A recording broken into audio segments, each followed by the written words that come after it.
It is interesting, that aspect of the private, the private activity of painting the work in the studio, and then the public, having them on the walls, people see them. You think of the vivisector, and Patrick White kind of mentioned it was like the guy's looking at his dirty washing, or his, it's like people seeing something you almost don't know if you should let them see it. It's almost an intimacy that it's a bit too personal sometimes. Can we talk about the origins of this show? Because you actually went to a glacier in New Zealand. Yeah. Tell me about it. What was it like? Well, look, it's a place that I've been to quite a, I went there when I was young, when I was about 5, I think. And it was a pretty freaky place because you've got these avalanches going off all the time. It's quite frightening.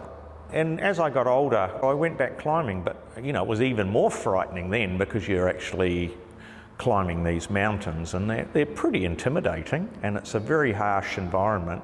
So there was always a passion of going up there again and experiencing it and actually physically painting there. And I guess I'd never ever sort of felt the insecurity of the place. I mean, I guess when you're young, you just see this place as it'll always be there.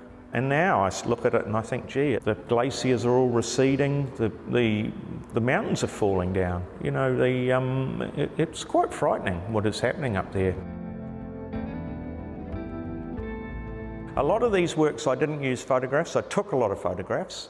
I did drawings when I was up there, but a lot of them it's totally concocted.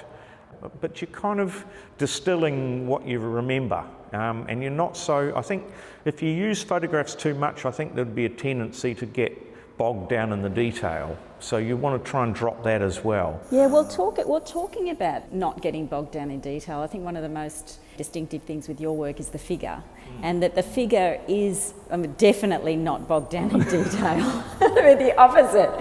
No, but that's true. Actually, that's a very good point in a way, in that I don't want the figure to be anyone specific, and I want it to be a kind of an every person, in a way, genderless, and certainly not located in a certain time.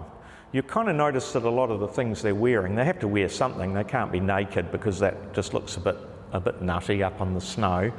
But I put parkas on them because they're kind of, I suppose they look a little bit old-fashioned, a bit more like old Antarctic explorers, really.